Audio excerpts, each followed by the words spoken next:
Welcome to the Strange Story Podcast. I'm Mark Marinaccio, and I've been involved in the unexplained professionally for 20 years as a paranormal TV show creator, producer, and director.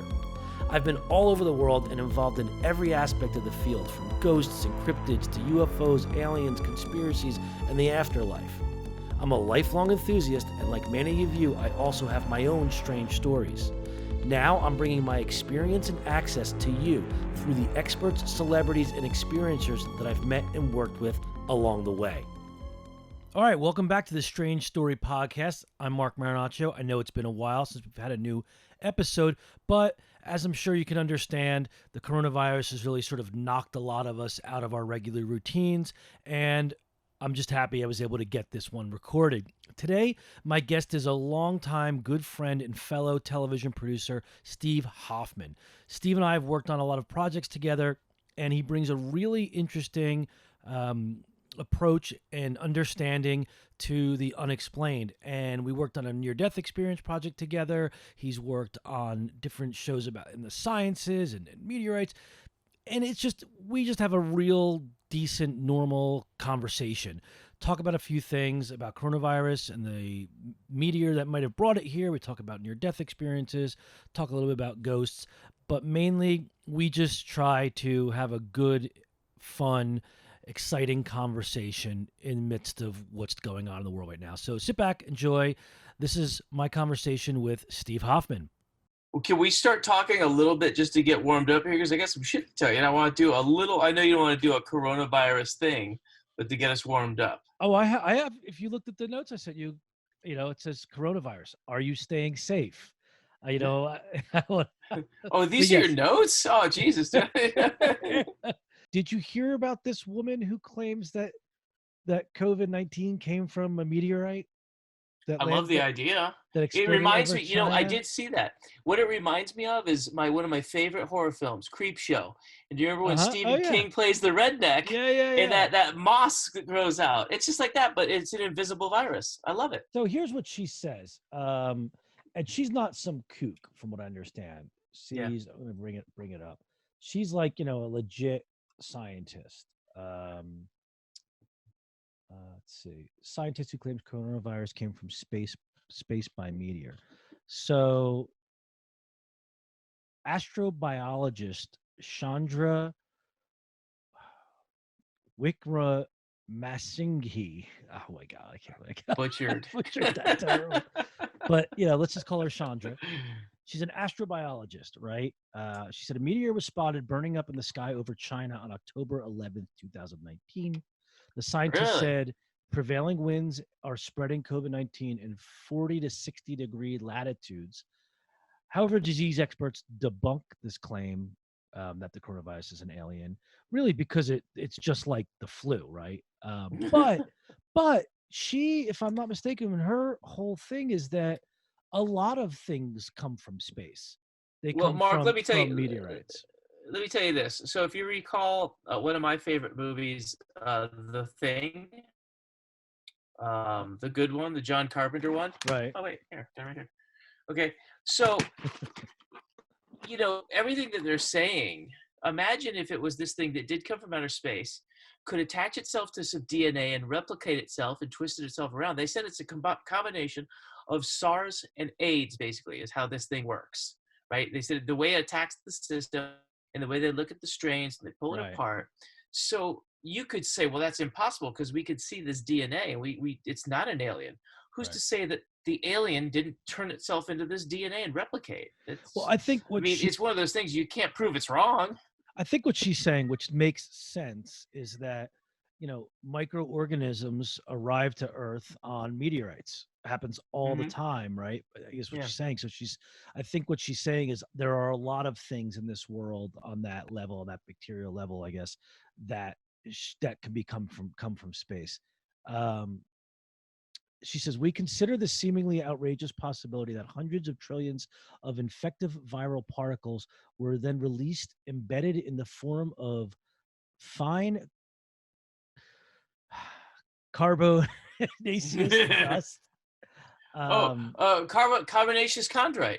I guess maybe he's a carbonaceous. That's from I did Carbonaceous, dude. A Meteorite Man, if you recall, one of my illustrious shows, Meteorite Man. So sorry, Chandra is a man. I apologize, Chandra. He Whoops. added that he thinks the meteor contained embedded within it a monoculture of infective 2019 nCoV virus particles that survived in the interior of the incandescent meteor.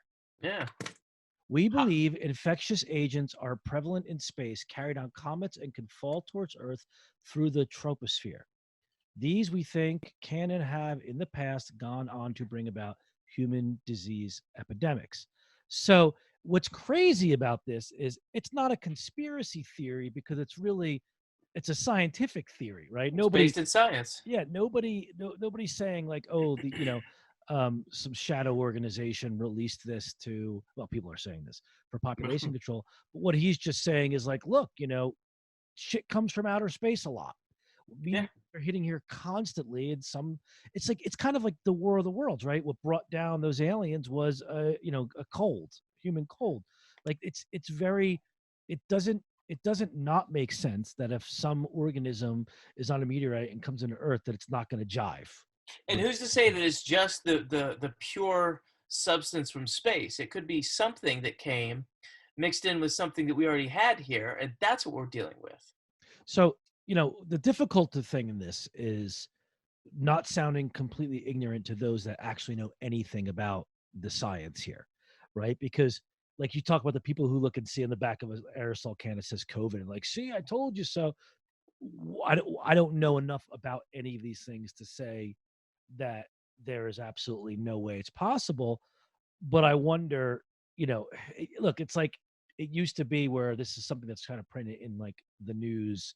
You could say there's some kind of air of possibility and truth to it. Now we know that's not the case. It doesn't mean dick that it's printed anywhere or that it's on, online. So, Right. so the question is, does that sort of change the fact that it could be true or not? I don't know. Yeah. I don't know. It's not the craziest idea in the world. It's not the craziest idea. And actually, if you ask me, it's the most likely scenario of how we are going to identify alien life scientifically sooner rather than later is it will arrive on a rock that came Right. from somewhere else, that's able to survive conditions. Well, Like we're we've seen thinking evidence of it, but not the Mars rock or whatever that had the organism, but it was dead. It was just a fossil of it, I think, right? we've been brought up to believe that if we do see an alien life form, it's going to be humanoid of some sort.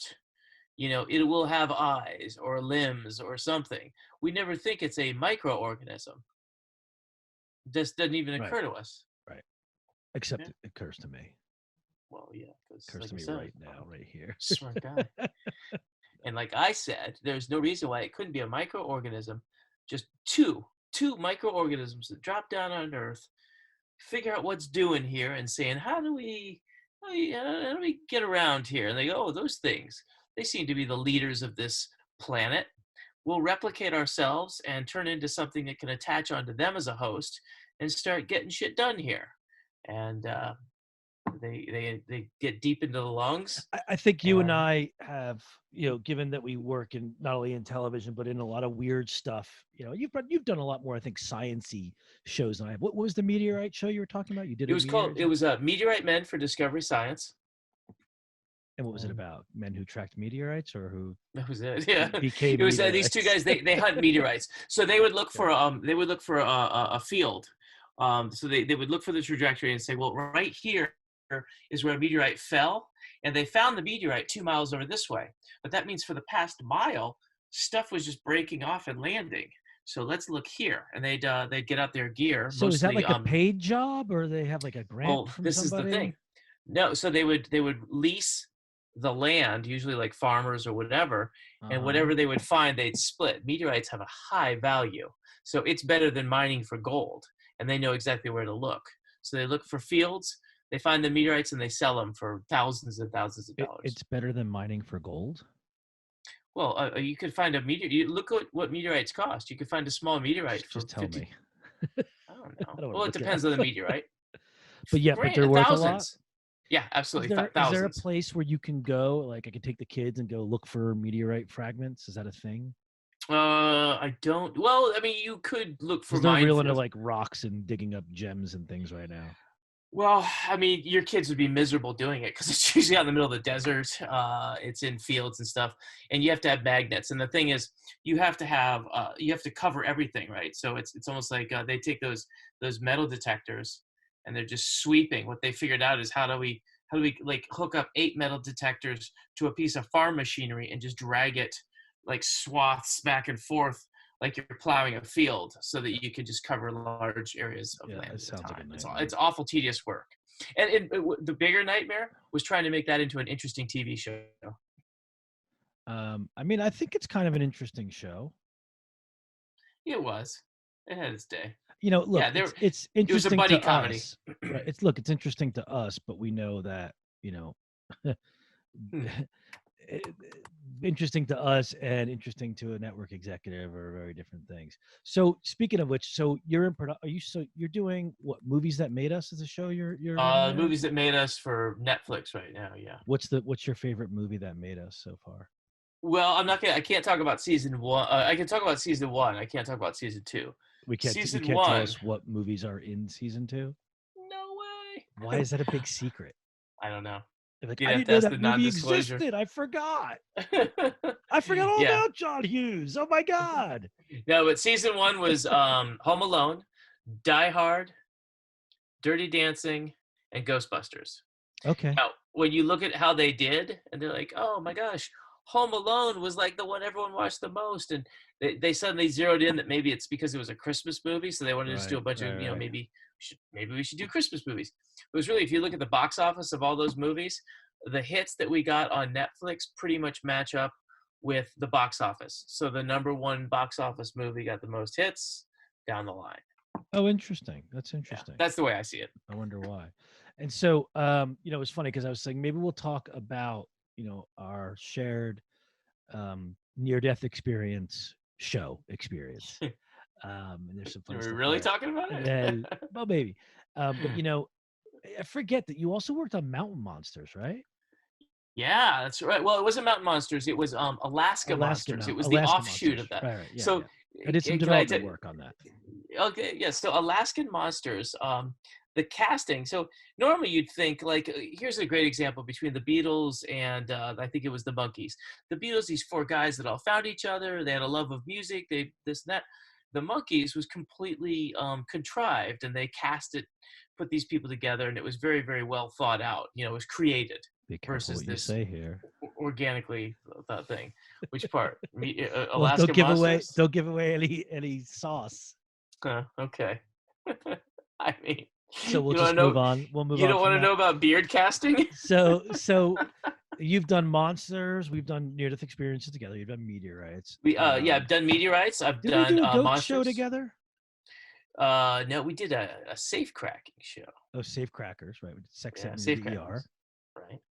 Right. But Which so we no. did. Which sex sent me to the ER did have a ghost. I think there was a ghost sex experience that was in there. I don't remember that being an episode. Feels like we wrote it. I don't know. So have you ever done a ghost show? No. Alien show, UFO show. I did. Well, did a Bigfoot show. So Alaska Monsters, we were in the Alaska Triangle, which has the most paranormal experience out of this one section. We were hunting for various species of big feet. Yes. Whatever. I know all about it. I did development on that before. Yeah, I did development on it before it went to production. So and then, you know, Zach, I might have him on. I should have him on sometime. Maybe we should talk to him together. So what I always thought was crazy was Zach, the near-death experience guy. Oh, that guy. Yeah. Yes.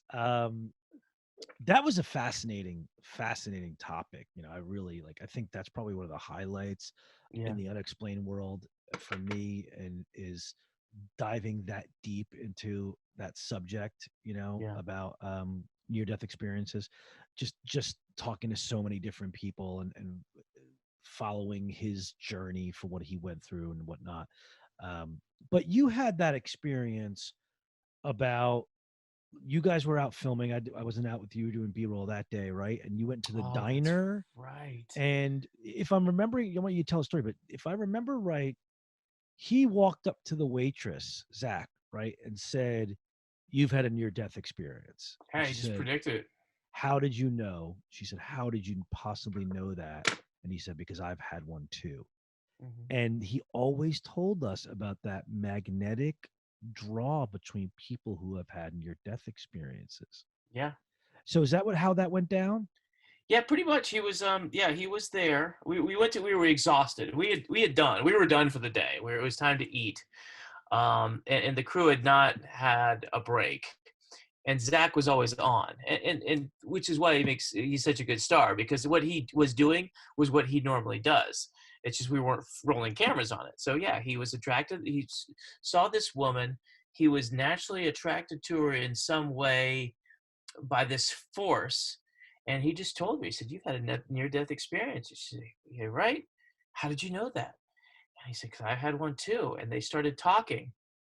And the more they talked, and now he's like telling me, "Steve, we got to get a camera on this lady." And I'm like, "Dude, Right. we are eating lunch right now. Right. Chill out." I'm You're not having one. Yeah, you're not one to ruin a good barbecue or diner experience with work. well, I mean, it's like, dude, I'm enjoying my really crappy diner food right now for the next 15 minutes. And also just the legality of telling the camera ops to like get their stuff. Everyone, cameras up, let's go. Zach found a Do you know person to how talk many to. things I've filmed on an iPhone in those situations and it's made it to air? I think Nobody it's knows any fantastic. different. All right, anyway. The point is, Anyway, we we don't need to bring up all your mistakes in the production world. oh my god. So The so mistake was the chicken fried steak that look, I ordered. I'll set the stage, like, because it's a fascinating story with Zach, Yeah. and you weren't there in the development of it prior to us doing, that was such a long project. I had went out with a pitch about the afterlife, and nobody bought it. But my friends at A&E said we love the subject matter. If there was only a person it was centered around, and then I happened to go on that flight, and Yeah. Zach sat down next to me, 6'4" cowboy with the hat and everything from the South, sat down next to me, and 2 minutes into the conversation told me he had the near death experience. But before meeting me, he didn't really know people like him existed. Hmm. And that's what they bought. And we went into development on it. And it was just that. It was, here's a guy who literally through me is just learning about what happened to him, what he's been going through. And it's a wild story. And it mirrors so many other people's near death experience and after effects stories. Um, but that whole project sort of had that synchronicity of different elements throughout Well, it, right? So, but there's one more part to this, well, because yeah, but don't that was don't enough. say it Oh, yet because I okay, want got to it. Yeah. lead into that because I remember Okay. that part now. So we went and did the story in Utah about the Spanish Fork, Utah car crash where the mother died and the baby was saved, and all the first responders heard a woman screaming for help or crying out for help, but she had been dead for hours. But then they saw the baby and they saved the baby and brought the baby back to life. Who, when Zach met that baby, they had, she's a girl now, not a baby anymore. It's like, All right. what, I don't know, Maybe 9 years 10 old, or or so, I think maybe 9. somewhere between 5 and 9. Something like but that. but she gave him a hug and she was drawn to him, which I thought Hmm. was just so telling. But the whole reason that the first responders found that car overturned in the river was because a man woke up that morning with the idea that God wanted him to go try a new fishing spot. Yep. And so he went to that river, completely different from where he ever goes normally, and saw the car. And no matter what we did, we could not get that fisherman to tell his story We on the talked to show. cops. We talked to first responders. We spent at Talked to least the 2 months. doctors. We Yeah. talked to, everybody. Newspaper, the all the people, the newspaper, all the reporters. We just tried to track the guy down, and I think someone even said, yeah, he doesn't want anyone talking to him. He doesn't want to be reached. We're trying to give him his privacy, because this was the guy who decides that God tells him to go, whatever, wakes him up, tells him to go fishing. He hears a voice that tells him to go fishing, and he goes at 4:30 in the morning or something crazy, and he goes fishing, and he's the first person to hear this. So, hold on one second. Yeah, whatever you did is Here we weird now. Hold on. Good now, right? Am I good now? I'm good. Yeah. More. More what? More volume. Higher. Louder. Same as it was before. Yeah. No. Really? Yeah. It sounds way lower. Sound like it might be It like. sounds it's muffled and low. Wait, does it sound like it's my computer monitor? That's way better. Whatever you just did. I didn't do anything. I literally did not do anything. Really? Yes. I don't know. I hit the Maybe right it's. connector, and so I guess it just took a second to get reset. So Oh, okay. here's the kicker to the story. If I'm not mistaken, the woman that Zach met at the diner who had the near-death experience was related to the fisherman? Her dad was the fisherman. Oh, yeah, that's right. It was like, what? Come on. That was crazy. And That when was Zach crazy. told me that, I'm like, are you? Because I go, look, these guys can't work right now. I will put down my food and I will listen to this woman's story, of course, you know. And she That's told when me it that, and always I is. As soon flipped as they out. stop rolling the cameras is when that's why I'm a big proponent of just like, static cams always rolling all the time. Yeah. So I really should have, Zach on and do this with him at some point because Go anywhere, unfortunately. You just aced out again. 1 second. how about now? Bueno. Back to better? Yeah. To have Zach come on and tell his version of it, absolutely. I mean, because nobody ever got to outside of television, the television community, nobody got to hear that or see that story because it didn't make it to air. Yeah, and we interviewed the whole town and everybody. We had some great stuff. But to me, that was the coolest part about it because that was the one piece that we couldn't find, and the way that just, for lack of a better word, magically happened. I mean, down to the diner that we picked, like why we were eating there of all the places we were going to eat lunch. Just the whole thing. That's crazy. So, I asked you if you had known anything about Skinwalker Ranch. The reason I did this somewhat connected to the Sack story. The reason I did is because the History Channel series Skinwalker Ranch, Secrets of Skinwalker Ranch, starts airing tonight, and this is something that me and a lot of people who do what I do have been trying to make a television show at Skinwalker Ranch for 20 years now. Oh, and there's so someone got it, huh? Yeah, I mean, first it was owned by Robert Bigelow, and he had the military, the government in there, and they were doing testing. Oh, Corona. this is my code. Stella. Oh yeah, right. Do I have to edit this out? Cheetos and Stella. No, you gotta ask for product placement dollars. Brought So, to you by. so Skinwalker Ranch was owned by a guy named Robert Bigelow. He bought it over from the owners that everyone knows about or heard about, the Shermans. I think Gorman's the real name, or vice versa. And he started the National Institute for Discovery Sciences, where he brought a bunch of people in and they studied the different phenomena that were taking place there. Then he had the military contract, the government contract. Everyone who tried to, out it was called crazy and lunatics and all that kind of stuff. Come to find out now, they were right. Like Senator Harry Reid was funding it, and then he sold it, and nobody could figure out, this is recently, who the new owners were. The new owner was sort of buried behind, real estate holding companies and that sort of thing. And now History Channel has a show where apparently this new owner who has come out of the woods, he just did an article for Vice, he's come out, who he set up a scientific, supposedly I haven't seen yet, scientific investigation of the grounds, and they've been filming it for History Channel along the way. Wow. And it's really interesting because I've been talking a lot about Skinwalker Ranch recently because of my my theories and my thoughts on portals and paranormal activity, all of paranormal activity, whether it's ghosts, monsters, aliens, UFOs. I think a lot of it has to do with brief interactions of multiple interacting worlds and seeing things take place that are happening somewhere else. Sorry. Why are you sending me texts? I'm sending you meteorites. A massive magnet stony iron witness meteorite. How much did that go for? Click it. It's eBay here. What's it say? $254,000. I'm telling you, this stuff comes, and that's not an anomaly. I mean, you're gonna find stuff for like $50,000, $60,000, $100,000. I'm in the wrong Yeah, it's for business. space rocks, baby. So Anyway, sorry. wait, listen. Can you hear that? Military helicopter. Nice. It's so wild. So what's interesting about Skinwalker Ranch is the reports coming out of there now. There's one thing really particularly interesting to me, which is a high burst of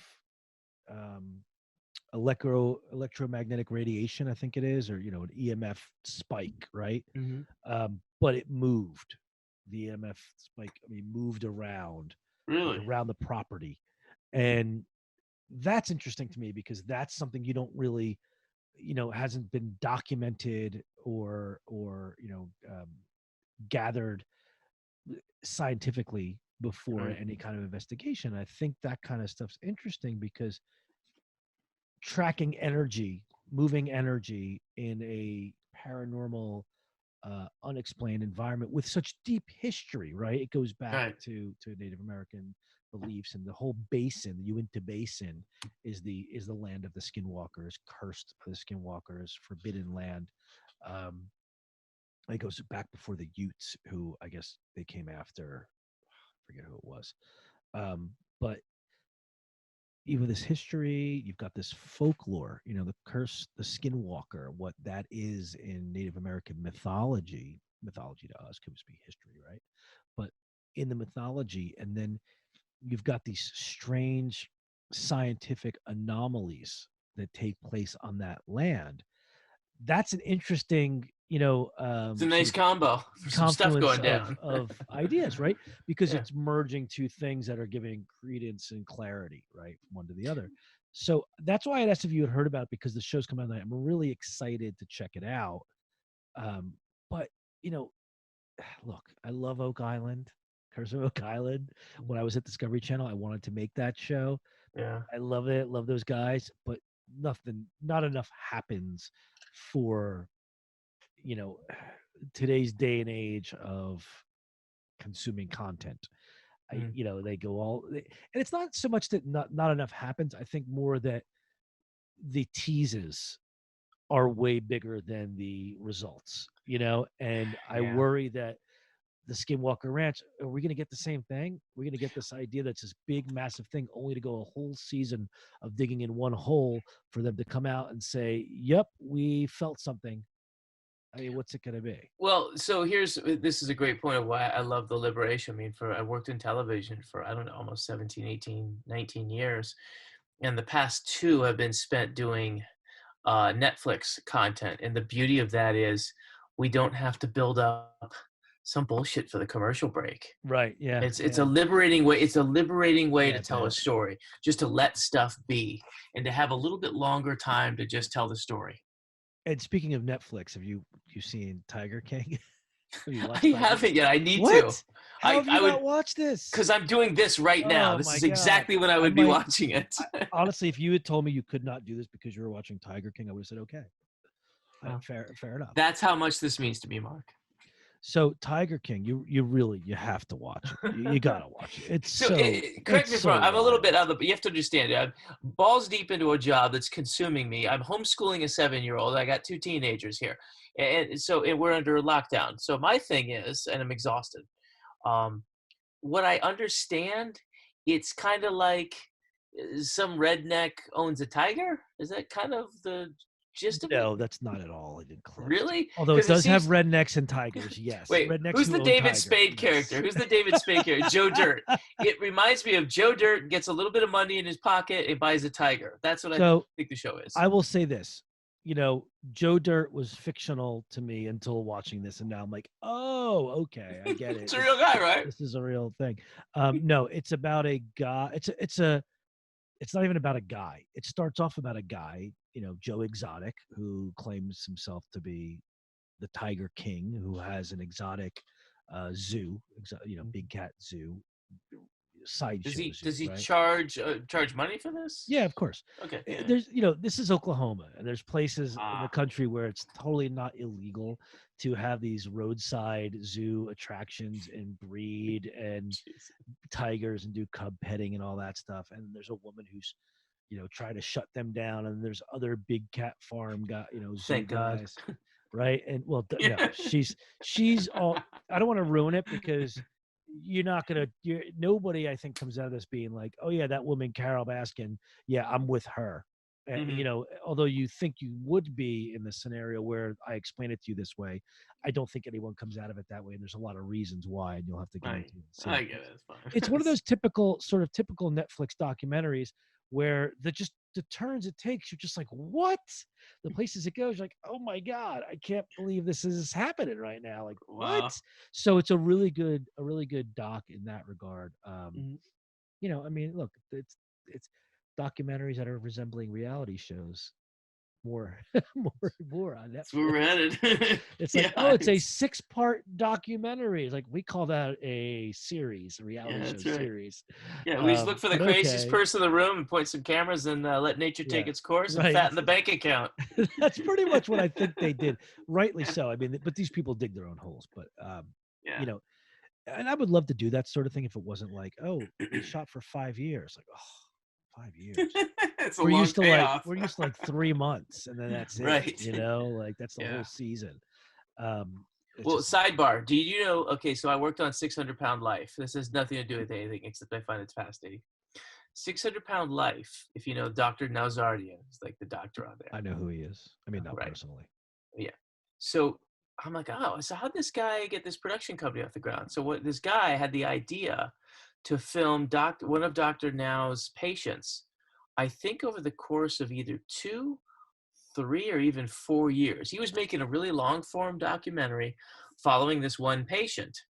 And I think at the time the ante was like it was only 300 pounds, which seems like nothing these days. You're like, that's just a trip to Walmart to find a 300 pounder, right? Now, if you're not $5.95, you're not getting on the show. Yeah. So now, they doubled it. They got to 6. This is the fun part. So the guy who owns the production company that makes the show, that's his dad's the surgeon. So he just got a camera. Yeah, got a camera. He had access to the medical facility, had access to the doctor. That's what It was able to get to through his dad's patients and kind of figure out one that was going to be media savvy enough to say, yeah, sure, you can document me. And who knows what other strings were pulled to get it. But that's how he knew this process so well, because his dad's the surgeon. His dad's the guy. So then off of that one access, always, that's the key. So off of that one-off that I believe he did, he turned that into the series, and then it's just follow the fat people is the show. Yeah. I mean, I don't like that term unless you're fat? using it with a ph. Yeah, let's not use that. Are you serious? Well, I don't. Morbidly obese. It's actually super morbidly obese was the term. I would say medically obese, or something. No, there's a term. There's morbidly obese. But at 600-Pound Life, that's super morbidly obese is the actual medical term. That's true. True story. You'd think they'd come up with a different word than super. Like, it doesn't sound clinical, or like medical. Like obese does, Mega obese? But again, it's kind of like whatever happened to just obese. Why do we got to have like varying degrees of obesity? Because America's been pushing the envelope. Right, pretty much, right? It's like, well, you're obese, but you may still live for a while. So here's the thing: there's this one guy. He was like 6'2", and he was he fit the 600-pound thing, but we're like, he doesn't look that big because he wore it differently because he had such a big frame. Sure. Like, I don't know. Look, you got to have skinny legs, skinny arms, a skinny neck, and thighs, and just all of it right around the center. You weigh 600 pounds, yes, sir, but you're a little too tall for our show. Right? Sorry. But you wear it so well. You look He's like I'm you're gonna die tomorrow. You look like please. You don't look like you're any heavier than 5'10". Yeah, you're a typical guy at the Walmart produce section. Okay. Be gone with you. Let's not. All right. I love Walmart.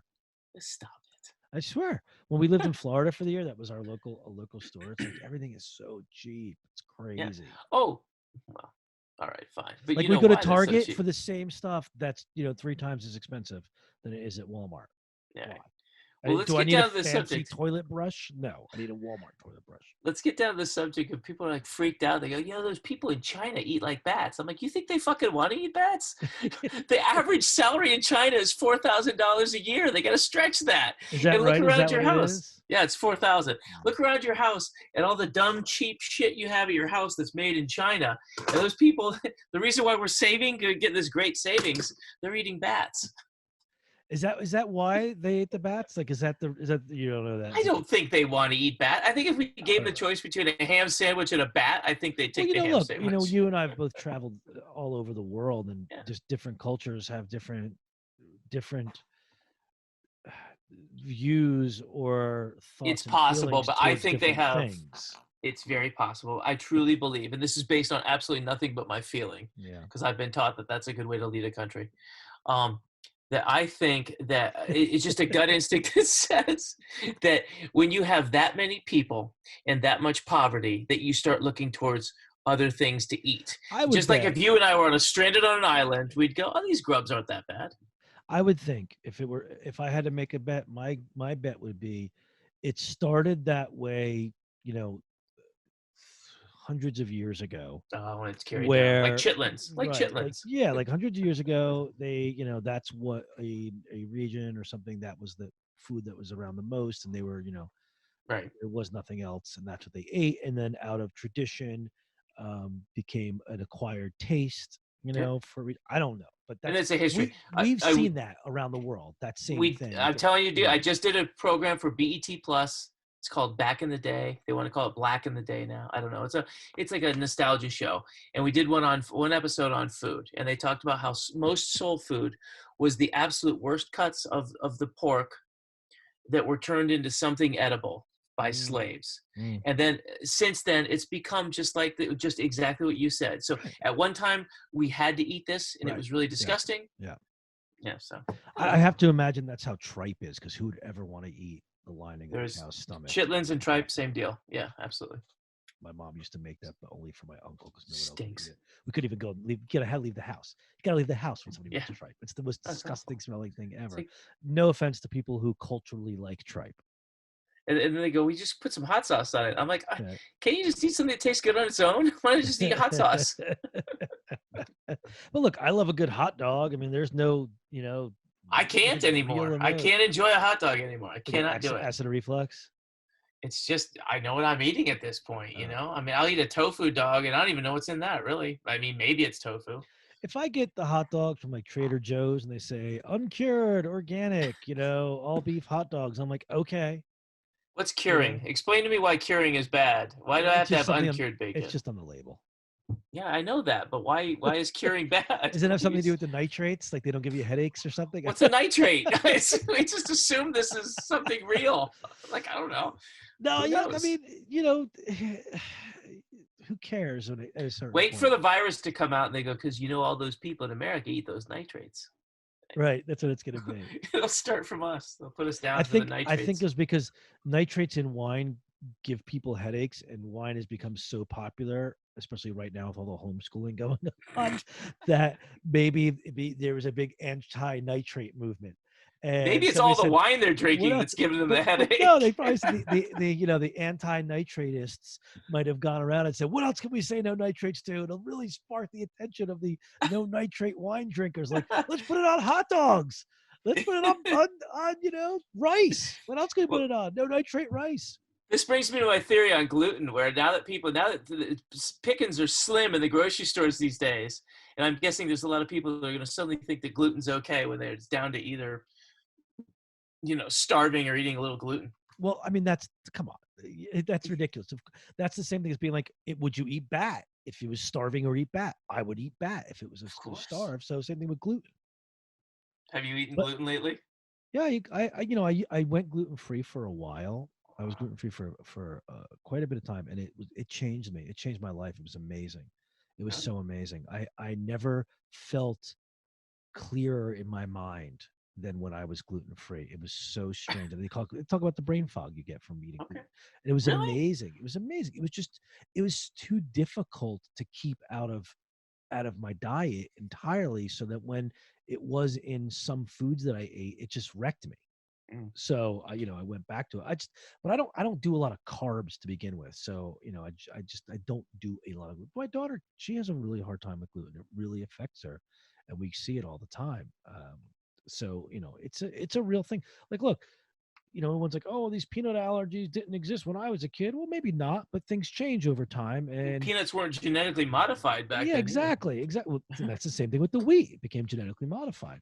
So, our bodies change and it's fine. Maybe it's progress in a way. Maybe the people that can't eat gluten are an evolutionary step forward because their body is rejecting something that's not good for them, and they're going to be more healthy down the road because they're going to only take the foods that their body accepts. Who's to say? Again, these are the areas where people of science know more than me. Science. Hey, I got something. Let's do this right now. Let's take a quick break and bring out. Wait, and, you're not supposed to be the one to say. and I want to compare our toilet paper stash right now. I want to challenge us. Bring out every roll you got, and let's just see how much we're sitting on right now.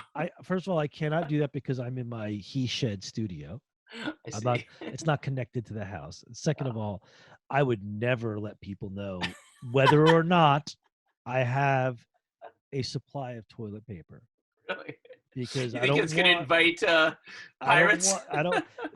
It might invite scorn and scrutiny. I don't want to. I'm not a hoarder. We just put that out there. I'm not a hoarder. I'm not hoarding supplies. We don't know that because you don't want to put it up on the table. We're a family of 4, so we are always prepared. Mm-hmm. My wife was prepared before anybody else because she watched this stuff happen in China. That she saw, went to Italy, and she saw what are they running out of, what are the issues they're coming into contact with there, and she prepared ahead of time. And we haven't had any issues. And the people that I see, especially friends that are still going to the grocery store. Are you still going to the grocery store? You probably are. Right? Me? Yeah. Oh God, no. You don't go. So how do you get? Dude, you have no idea. I've been a prepper since before prepping was cool. Good. So glad you have because these people still going to the grocery store and they're like, oh, I don't know if I don't have wipes to wipe down the cart. It's like you don't have a mask. You are sucking in the coronavirus right now. Just don't go in your car. It's Russian roulette if you get it. If you just stick in your house, there's no reason to wipe down anything. No one's coming in and no one's going out. But this is the thing. Like we get all of our food gets delivered, not from restaurants, but from like delivery services. Whether it's the produce guy who puts it out there, and the woman who picks it over and picks out her best favorite apple out of the bunch. It's just you have to stand in lines. You have to be near people. And right now, you got to be 25 feet from people not to get it. It's not 6 feet, right? I mean, because they now say it can travel 20, 26 feet, and stay active. Like, I mean, those numbers, it's like there wasn't enough science yet for those numbers and that information not to be a best guess, which is okay. Right. Absolutely. But people don't get that. They think, oh, it's fact, 6 feet, I'm good. We don't know that still. So they're going to the supermarket and, of course they have to go back to the supermarket 5 times a week now because everyone got stupid. And now you can only buy, 2 pieces of chicken at a time. So you got to go back 10 times. We don't do that. We order from Farm Fresh, from the Ugly Fruit, from Butcher Box, Instacart, Target, ship it. Everything is delivered. And my wife just does it ahead of time to make sure we don't run out. And everything's delivered and they put it outside at the end of the gate. And she goes out with the Lysol and she sprays everything down. All the food gets vinegar rubbed down before it even comes into the house. Yeah. And that's how we know that the inside of our house is okay. We have a lot of stuff that gets delivered in boxes. Those boxes never come in the house. They are sprayed down, opened up outside. The things inside are sprayed down, wiped down, and brought in. The boxes never even come close to the outside of the house. And anything that's touched gets thrown out, even if it's gloves or towels, whatever. So, we people are like, oh yeah, I was back to the store, how are you hanging in there? I'm like, yeah, you know what? Sure, it's rough not getting and going places. But we went for a hike once. This was like, I don't know, a week before last. We're like, okay, we've been in the house forever. It seems like there are these trails in Agora Hills that are so wide open, we'll never come into contact with another human being. Everything was still open. Like, let's go get everyone out. The kids, the dog went for a hike. The trails it was packed like Times Square. It wasn't like, so no, it wasn't that bad, but there were a lot more people out than I thought should have been. But what was worse, So it was easy. You're going down the trail, some other family or adults see you on the other end. They go to their side, you go to yours. Nobody stops. Nobody. They could say hello, but everyone makes sure you're being safe. Yeah. Then here's the 8 college kids hanging out Uh-huh. together, wandering all across the trail, like, hey, how's it going? Coming around. And then here come Right. the high school track team Oh, running down high the schoolers field don't give together. a shit. I mean, they don't care. They just No, don't they care. think it's stupid. And, you know, like, it's so hard because I remember how dumb I was at that age. I How know, I like know. the choices that I made and how I didn't, and my wife says, like, unfortunately, if we didn't have kids, and we're living how we're living now, we wouldn't take it that seriously either. We'd be like, let's travel.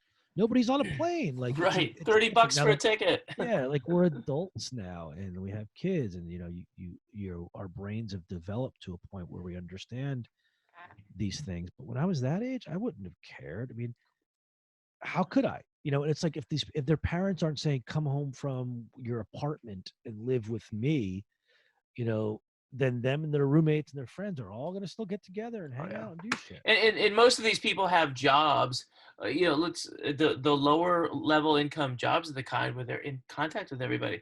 They are bartenders, servers, cooks, you're working at the grocery store or whatever. They're, now a lot of those jobs have been eliminated. Like, you can't be a waitress, I guess. Those are just gone. Yeah. But I'll tell you this, my stepdaughter works at, I won't say the name of it. It's a salad place, right? I kind of think of it as a fast food salad Yeah, place. there's not many of them. Don't worry, you don't have to Yeah, say whatever. the name. It's fine. It's a Anyway, nationally recognized chain of takeout salads. salad. The point is, I'm like, fuck, she's going out there. And she talks about how clean they try to keep it, but all the people are coming in to make their to-go orders, and they're coming out. I'm like, you touch your credit cards? Are there's And by the that way, you're chance. giving it to her and she's bringing it in there. Just let's be clear about this. Oh, I'm patient. You've I'm making her a patient too. character and carrier, Yeah. and now she's brought Yeah. it to everybody there. If she hasn't brought Yeah. it back, but yeah, you can't. I mean, again, Crazy. you can't keep it clean because as long as there are humans who breathe, it's it. You're done. Like that's how it's going. Slightly, not exactly off topic, but I know your reaction to this, but I'm just gonna tell you right now. How great was it when that kid licked the toilet seat, and then the next shot you see him in the hospital just hooked up to a trach? I mean, aren't we all excited and happy that I he don't got know what he that story. deserved? What's that? This He licked a kid, I think he was a YouTuber. I can't remember, but he put his tongue on a toilet seat. This, YOLO, look at me, Corona, who cares? And then he's in the hospital. He's got it. I'm like, thank God, you little fucker. No, I would never wish deserve that it. on anybody. See, I love it. You're such. I would never wish that on anybody because, that's somebody's son, right? That's somebody's brother. Yeah, somebody's son was licking toilet seats on his own accord. When people make stupid decisions like that, too many other people hurt from it. So I'll never find joy in that kind of situation. Not especially not when it's a child. But getting it wasn't a child. It's not child. How old? How old is it? 16 to 19. What do you consider that when you were 16, 19, you were an adult? He could drive a car. Yeah, he could drive a a 3,000-pound death machine on the 5 freeway. Yeah. That's why cars drive themselves now. So you're a prepper? You're like a legit prepper? No, I think my grandfather. What are you preparing for? What do you really think is coming one day that you need to? Well, here's the thing. So my grandfather lived through the Great Depression, and I had that passed down to me through my mom. And it's kind of like this thought of you just never know. So we were always taught to be very conservative with our stuff. Like to waste food was a goddamn sin. And so it's like you ate everything on your plate. Whatever you served on your plate, you finished it. Whatever you cooked, you ate. Leftovers were always eaten before new food was prepared. And then we'd have so you have a ketchup in the refrigerator. You have 2 in the closet because that's a thing that has a very long shelf life. So we don't have to go to the store constantly to buy it. So that as soon as one's out, you have another one. There was just that mentality that I was brought up with. And so anytime I went to the grocery store, I'd buy a big pack of toilet paper because we got a family of 5. And so yeah, things just kind of, my wife calls me a hoarder, and I'm like, well, I'm not hoarding. It's just I don't want to have to go to the store. Like my Right. daughter eats this Right, barbecue exactly. sauce on everything, right? So I'm not going to run out of the barbecue sauce. Yep. So I have 6 of them. Right. That's you and my wife. You both have 6 things of barbecue sauce. The magic This number. is but it's also a frugality that doesn't exist anymore. You know, Costco is great, but what I've never been able to benefit from Costco in the past because I didn't have the space to Mm. put 400 rolls of toilet paper. Right. Well, having and, a house certainly and helps. then once you have a house, you're like, what can I fill this place with? What No, else can I once you have a get and house, you go, stick I in got to pay here? for this fucking thing. Yeah. So So, we're going to start saving money. so what do you have? What other prepper gear do you have? Do you have prepper gear? You've got like emergency kits. You've got Got a couple breathable emergency kits. I've got about 6 of the big Rhino handguns. cans. We'll talk about. Well, I got guns.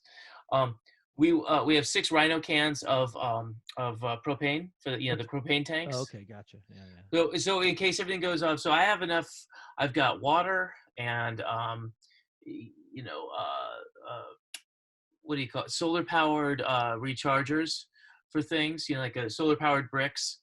And it's really just the ability to make food and clean water for probably 2 to 4 weeks if I had to. Okay. That was kind of, and that was always earthquake Well, preparedness, what like would it take anything. for you to leave? What would it take for you to be like, I'm not going to weather this storm. I'm out of here. I leave where? This is my house. Well, something like there's no scenario you can imagine in which you've got to just pack everybody up and get out of town. I guess Abandoned like ship. zombies pouring over, like in Generations, or what is it, Z or whatever. See, I don't know. I think the right or wrong earthquake could cripple enough of the area that you can't stay. I You'd don't run know. the risk of not ever having water again. Yeah, I mean, if we were, well, but we're just not having that. I mean, if it was earthquakes, if it was 8 or 9 um, earthquakes Like every if you day. lose the power for a week, how are you keeping your food cold or frozen? Well, I've got it's canned goods, so there's canned goods and rice. Okay. Would be fine. So I So you're just do switching that. over. Yeah, I just switch it over to because I do have what I call bomb shelter food. That I always had, like, I've had about a week's worth of food next to my desk in my office, pretty Uh-huh. much at all times, and that's just because it's a 12-hour day. You know what I mean? Like, once Right. again, it's frugality. It's like I'm not going to go across the street and pay $20 for a sandwich, which that place might be closed by the time I can eat, but I can make these ramen noodles and it'll keep me going until 9 o'clock, and I can See, make my we were deadline. always different that way. I had to get out and go out and get lunch when I'm in an office. I can't. Yeah. You need that. I need that separation, especially because you get some clarity of thought. Like the idea of working through lunch. I know it's just in our business. It was just that's what everybody did, and I Yeah. just think it's detrimental. It's detrimental. Like the fact that shows can't survive if someone who makes $800 a week goes and gets lunch. That's a great way Like to seriously, put it. Oh and my that's what it god. is. Someone who makes, they make $800 a week, and the show is literally going to crash, and Crippled. Show everyone's going to crippled. go out of work, and the company's going to fold, the network's going to tank if this $800 a week PA goes out for lunch Yep. on their That lunch break. selfish bastard. That's what it And is, and it's so wild that that's a and you know what? reality. That punk had no ambition because he was willing to go.